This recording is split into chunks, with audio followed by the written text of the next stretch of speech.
Let's be honest, finding an allocated bottle like George T. Stagg, Blanton's, Colonel Taylor Barrel Proof, it can kind of feel like chasing ghosts. But it doesn't all have to be down to dumb luck. In this video, I'm sharing the ultimate bourbon hunting tips. I open the playbook and let you see the tips to help you find those rare allocated pieces. Let me help you go from bottom shelf to top shelf. So pour yourself a glass, sit back, and let's go ahead and find out how to find these beauties. Stick around for the final tip because I guarantee it'll help you land that rare allocated bottle. Tip number 1. Don't just go in cold and walk in and say, "Hey, got any Blantons?" The store owners, they dread hearing this. Sometimes you gotta warm them up a little bit. Buy something smaller. If you have a party coming up or you know you're going to be hosting some friends, buy your mixers. Try to establish a little bit of a relationship, and then while you're up at the front desk, say, "Hey, you got anything good hiding back there? I'm looking for," name a bottle of, I try not to name Blanton's because it's so, it's a stereotypical bottle, but like I'll say something, "You have that Colonel Taylor Barrel Proof?" And they'll go, "No." I'm like, "Ah, man, how about a Blanton's?" And that's what I'd like as well. So go in, be a nice guy, buy something small, show them that you want to be a patron of their store, and then you can kind of go from there.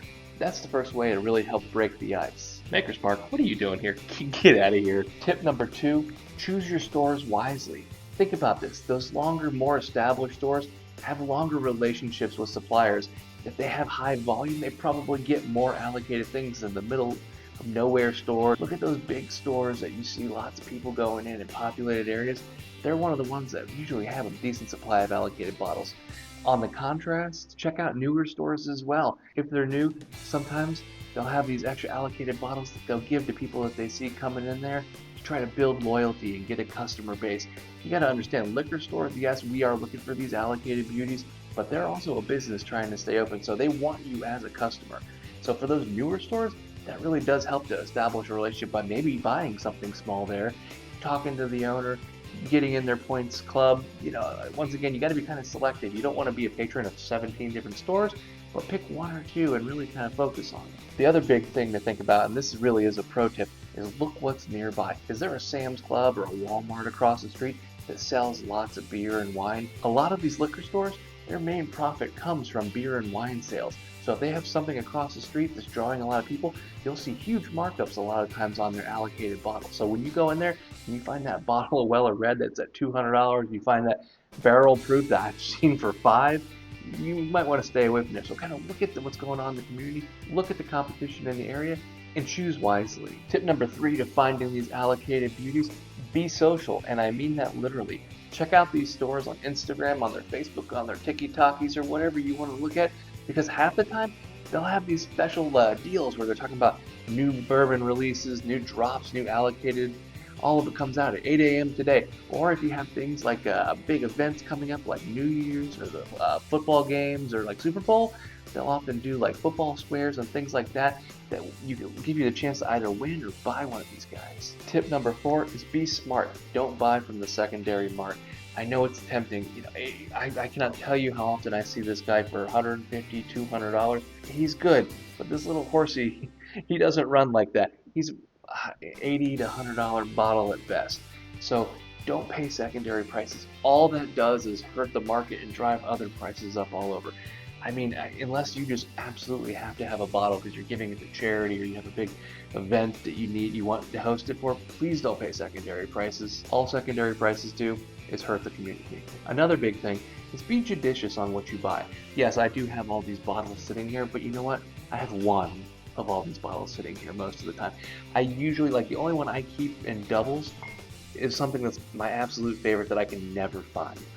Aside from that, I want the bourbon community to get out there. I want them to enjoy these bottles, so I don't hog them all for myself and put them on some shelf never to be opened. I buy them, I drink them.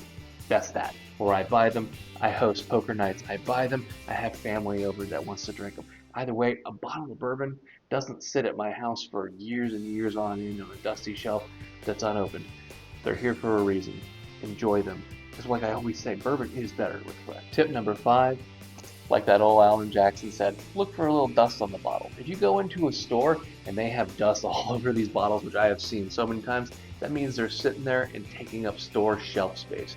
That is expensive. These guys aren't paying rent if they aren't being sold. When you see it, that means it's been there a while. Maybe the owner will be cutting you a deal. So I usually will walk up if I see a pound of dust on a Weller Red and it's listed at $200. I'll tell them, hey, can I take that off your hands? I'll give you $100 for it, or I'll give you $50 for whatever I feel the right price is. And sometimes they say yes. Hey, oh no, I know, you can't let it go for that low. How about, I know this is an MSRP at $55, but I'm willing to pay $100 for it.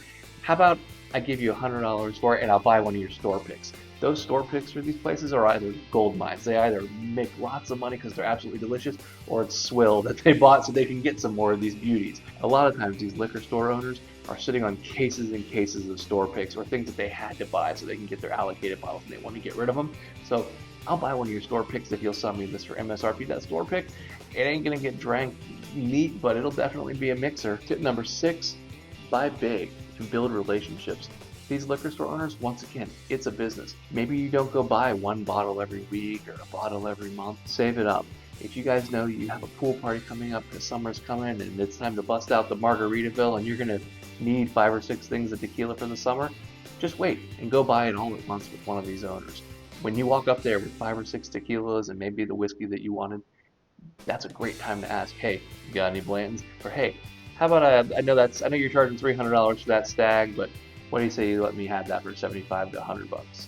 You never know. They might say yes. Also, if they see that you are making a big purchase like that, they want to help you. They want you to come back, and they might be willing to let go of one of these beauties. Tip number 7, and honestly, probably one of the most important things, is don't be on a mission at all times.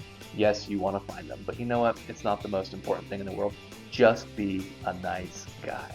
Being a nice guy will get you everywhere. These liquor store owners, the liquor store employees, they're humans just like me and you. If they walk in and you're using them as a thing to get your thing, that doesn't make anybody feel good. Just go in there, be a nice guy, talk to them. I mean, it's really easy to make conversation with people. And hey, maybe you'll walk away with a friend. I can honestly tell you, I'm friends with a handful of liquor store owners, and it's not fake. I genuinely like them. They're good guys. Some of them come play poker with me. Some of them go to my kids' Little League games.